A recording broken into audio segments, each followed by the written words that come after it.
Salam, hər vaxtınız xeyir olsun dəyərli izləyicilər. Bu günləri mən bir gün fasilə verdikdən sonra yenə bağa qayıtdım. Çünki dünən gələ bilmədim. Niyə gələ bilmədim? Günortadan sonra gəlməyi planlaşdırmışdım. Lakin yağış yağdı və gələ bilmədim. Bu günlərdə yağış yağdı. Əslində yağış 3 gün dalbadal yağdı. Və bu da çürüməyə qarşı apardığımız mübarizəni daha da çətinləşdirir. İlk olaraq mən bugünə kimi apardığım mübarizələr haqqında qısa məlumat verim. Qeyd etdiyim kimi həm ağacları, məhsullarımızı dərmanlamışdıq, həm də bir çürük gilasları seçmişdim.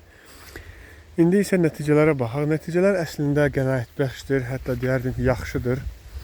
İndi tam istədiyimizi ala bilməsək də, indi əvvəlkinə baxanda siz kadrlarda görə bilərsiniz. Maşallah olsun, gilas artıq kifayət qədər təmizlənib. Düzdür, hər bir ağacda lap çox da olmasa da, az da deyil, ara sıra çürük gilaslar var. Yəni mən bir onları axtarmayacağım burada. Amma ki, ümumən əvvəlkinə baxanda, əvvəl hər budağı qaldıranda çürük gilas var idi. Hansı ki, mən seçdim onları və bir də dərmanladım. Bu məsələ belə, amma yağışların bu cür yağması, 3 gün dalbadal yağması, əlbəttə ki, həmin çürüməyə qarşı apardığımız tədbirlərin nəticələrini də zəiflədir. Çünki ağaclar su içindədir. Bu da təzədən çürüməsinə səbəb ola bilir. Və ikinci çürümədən sonra, yəni çürümə problemi bu cür dostlar. Yəni biz mübarizə apardıq. Həm sizin dəstəyinizlə, sizin məsləhətlərinizlə aldıq, dərmanladıq. Və hamınıza təşəkkür edirəm. Kimlər ki, şərh bölümündə bizə məsləhət verirlər. Təşəkkür edirəm. Və hardasa gözəl nəticə ala bilmişik.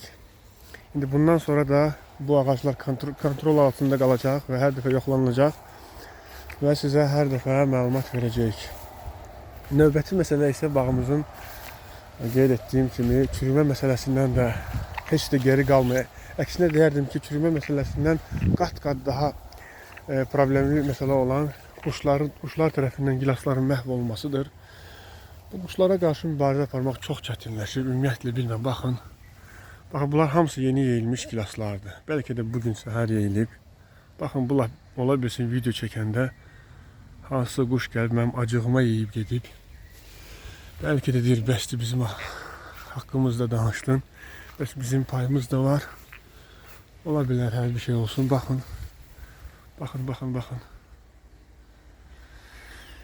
Dostlar, yəni quşlara qarşı apardığımız mübarizələrdən biri. Mən dostlarımızdan, tanışlarımızdan, şərh bölümündə kimdən nə iştirəm, onları sınayacağım və internetdən özüm araşdırıram və onlar içində mübarizə metodlarından biri də quşlara qarşı parıltılı, yəni quşların parıltı verən, işıq verən əşyalardan qorxduğunu söyləyirlər. Bunlar CD disklər ola bilər və yaxud da xüsusi hazırlanmış parıltılı, yəni işıq əks etdirən lentlər ola bilər.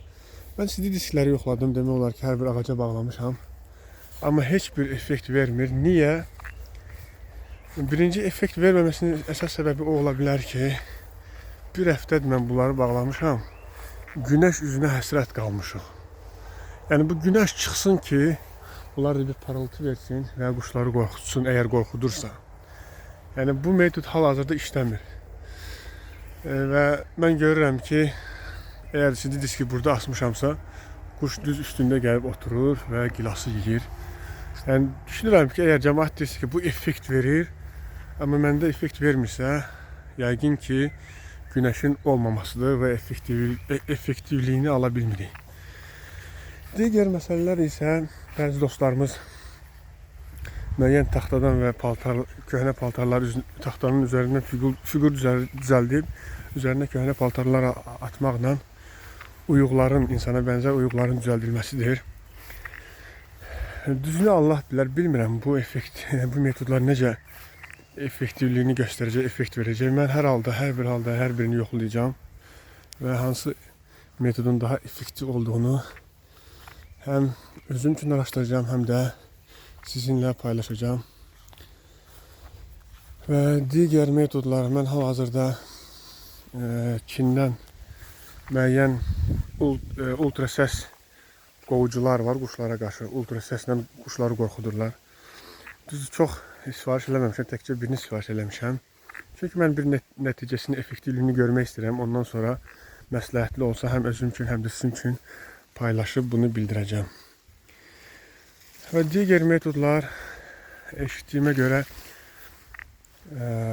müəyyən qartal, o kərpələn kimi dediyimiz havada uçan qartal figurlarının havada, yəni iplə bağlı havada süzdürülməsi falan. Bu bütün metodları yoxlayacağım qabaqdakı günlərdə və sizə məlumat verəcəm.